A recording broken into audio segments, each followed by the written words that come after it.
नमस्कार दोस्तों, स्वागत है आपका हमारे YouTube चैनल पर जिसका नाम है परीक्षिता एकेडमी। और आज के हमारे इस वीडियो में हम एक बहुत ही इम्पोर्टेंट टॉपिक को डिस्कस करने वाले हैं। और इस टॉपिक को न हम सिर्फ आज के वीडियो में डिस्कस करेंगे बल्कि हम इसकी एक वीडियो सीरीज लेकर आएंगे, क्योंकि यह न सिर्फ एक टॉपिक है बल्कि एक सब्जेक्ट के रूप में भी MPPSC में शामिल है। तो हम बात कर रहे हैं यहाँ पर फ्रेंड्स सूचना एवं संचार प्रौद्योगिकी, जिसको हम शॉर्ट में बोलते हैं information and communication technology ICT। यह जो है कंप्यूटर के अंतर्गत हमें पढ़ना है, ठीक है। ये कंप्यूटर के अंतर्गत शामिल है और MPPSC जो एग्जाम कंडक्ट करवा रहा है, अब हम इस एग्जाम में मुख्य रूप से अगर बात करें तो जो ये दो एग्जाम कंडक्ट करवा रहा है, एक सिविल सर्विसेज के पॉइंट ऑफ व्यू से जो कि MPPSC प्री जो सिविल सर्विसेज फॉरेस्ट एग्जाम जो है कंडक्ट होता है, MPPSC प्री की यूनिट 9 में हमें कंप्यूटर के बारे में पढ़ना है, जिसकी मुख्य हेडलाइन है सूचना एवं संचार प्रौद्योगिकी।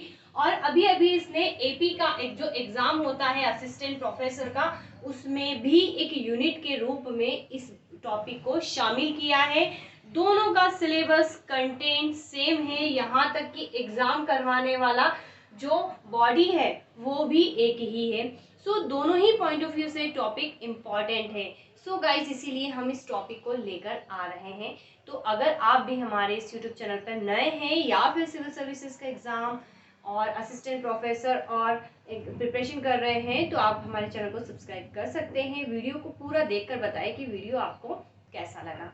अब हम यहाँ पर मुख्य बिंदु पर आते हैं कि एक्चुअल में हम इस टॉपिक को किस प्रकार से कवर करेंगे। तो जो ICT है जो कंप्यूटर के अंतर्गत आता है, काफ़ी डिटेल में हम इसकी चर्चा कर सकते हैं, लेकिन समय की बंदिशों को देखते हुए हमें एक बेहतर रणनीति के तहत इस टॉपिक को पढ़ना है, जिसमें हम जो है जल्दी से इसको कवर कर सके। तो हम यहाँ पर जो है मध्यम मार्ग अपनाएंगे, ठीक है। हम न इसे शॉर्ट में पढ़ेंगे और ना हम इस वाले सीरीज को बहुत लॉन्ग में पढ़ेंगे, ताकि हमारा टाइम कंज्यूमिंग ज़्यादा हो, क्योंकि हम यहाँ पर कंप्यूटर बिल्कुल आराम से नहीं पढ़ाएंगे।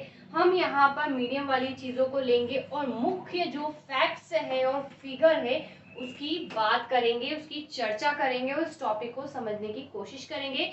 आप इसको इस फॉर्म में भी देख सकते हैं या आप इसको रिविजन फॉर्म में भी देख सकते हैं कि हाँ, हम इस यूनिट की प्रिपरेशन कर रहे हैं, हम इसका रिवीजन कर रहे हैं और हम ये जानने की कोशिश कर रहे हैं वो सारे फैक्ट हमको क्लियर है, क्योंकि ये ऑब्जेक्टिव होने वाला है, ठीक है। प्री में हालांकि मेंस में भी इसकी यूनिट शामिल है सिविल सर्विसेज में, लेकिन हम सिविल प्री को भी फोकस करते हैं और असिस्टेंट प्रोफेसर एग्जाम करें तो हमें यहाँ पर फैक्ट से याद होने चाहिए। अगर हम प्रीवियस ईयर के पेपर को उठा के हमने देखा है कि क्या क्वेश्चन पूछता है यहाँ से, तो हम उसी के अकॉर्डिंग इसको जो है प्लान कर रहे हैं और समझ रहे हैं। तो बिना टाइम वेस्ट करे आज के हमारे इस वीडियो में हम शुरू करते हैं मुख्य बिंदुओं को। तो चलिए हम स्टार्ट करते हैं और यहाँ पर आपको समझाते हैं। MPPSC का सिलेबस हमारे पास है। आई होप अगर आप भी दोनों में या एक में एग्जाम में शामिल है तो आपके पास भी सिलेबस होगा। सबसे पहले अगर हमें किसी भी युद्ध को जीतना है, किसी भी एग्जाम में सिलेक्शन होना है, तो निश्चित रूप से हमें उसके सिलेबस को समझना चाहिए। उसका सिलेबस जो है जान है किसी भी चीज़ का, या कहे वो चाबी है जिससे कि ताला खुलता है। तो सिलेबस आपके सामने है, टोटल 5 टॉपिक में आपको दे रखा है, लेकिन हमने हमारे उन्हीं 5 टॉपिक को हमने इस प्रकार से 8 टॉपिक में बना रखा है। देखिए किस प्रकार से हमें पढ़ना है। इलेक्ट्रॉनिक्स टेक्निक्स या टेक्नोलॉजी की क्या होती है, बहुत ही हम इसको जो है प्यार से समझेंगे, बहुत शांति से एकदम सिंपल वर्ड्स में आपको समझाएंगे इलेक्ट्रॉनिक्स। इसके बाद दे रखा ICT information and communication technology. ICT को हम समझेंगे, यहाँ पर जो है आप देख सकते हैं इसमें एक ही फॉर्म में दे रखा है, लेकिन हम समझेंगे भी इसी पैटर्न में, तो हमने लिख रखा है। देन इसके बाद हमको पढ़ना है सिलेबस है, दोनों का सिलेबस कॉमन है, दोनों का सेम है, सेम कंटेंट है।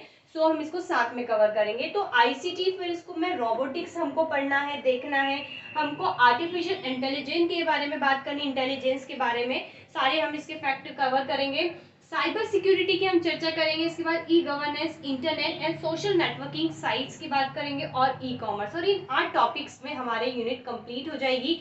बहुत कम समय में हम इसको कंप्लीट करने की कोशिश करेंगे और ये भी कोशिश करेंगे कि इस एक ही बोर्ड पे सारे हम फैक्ट लिख सके, ताकि ये शॉर्ट नोट अगर आप भी प्रिपेयर करते हैं तो एग्ज़ाम में जाने से पहले आप उसको देख सकते हैं पलट कर, और कम समय में आप इसको जो है एग्ज़ाम में अटेंड कर सकते हैं। ठीक है, तो अब मैं जनरली हम इसी तरीके से हमें पढ़ना चाहिए, शॉर्ट नोट बना के हम लॉन्ग पैटर्न में उसको समझेंगे, लेकिन इसके लिए आपको एक रेफरेंस बुक की भी ज़रूरत पड़ेगी, तो आप जो है रेफरेंस बुक ले सकते हैं। जो भी आपके पास है, सजेस्ट की गई है या आपने सर्च की है, वो आप उसका इस्तेमाल कर सकते हो, इस वीडियो का सहारा ले सकते हैं। तो अब हम जो है, ये हमारा बेसिक इंट्रोडक्शन था इस यूनिट को लेकर, और अब हम इसको स्टार्ट करेंगे। तो इस को हम कवर करते हैं नेक्स्ट वीडियो में। हम इलेक्ट्रॉनिक टेक्नोलॉजी से स्टार्ट करेंगे। मोस्ट प्रोबेबली हम 8 टॉपिक्स में कवर करने की कोशिश करेंगे, सारे फैक्ट्स एंड फिगर को, ताकि आपका रिवीजन हो जाए, और या फिर हो सकता है कि ज़्यादा भी वीडियो बन जाए, डिपेंड करता है कि वो टाइम क्या रहेगा। सो गाइस, हमारे चैनल को सब्सक्राइब कर लीजिए, हमारे हौसले को बढ़ाइए, और बताइएगा कि लास्ट में आफ्टर दैट कि हमें ये कंप्लीट करने के बाद कि क्या इसने आपको एग्ज़ाम में सपोर्ट किया, या फिर क्या आपने यहाँ से कुछ सीखा, या हमें और क्या करना चाहिए। ठीक है, तो हम यहाँ पर हमने बताया कि हम बिल्कुल जो है इसको इस तरीके से बैलेंस करके इस टॉपिक को समझेंगे कि हम ज़्यादा टाइम टेकिंग ना करें, देन हम बहुत ज़्यादा समुद्र की गहराई में ना डूबे, और हम एकदम ऊपर ऊपर पन्ने पलटा के भी ना निकले। हम वो चीज़ें करके यहाँ से निकले जो हम एग्ज़ाम में नंबर गेन कर सकते हैं, क्योंकि एग्ज़ाम का पैटर्न भी आपको क्लियर होना चाहिए। ऑब्जेक्टिव बेस हमारा जो है एग्ज़ाम होने वाला है, राइट। तो चलिए लगे रहिए। Have a nice day, thanks for watching.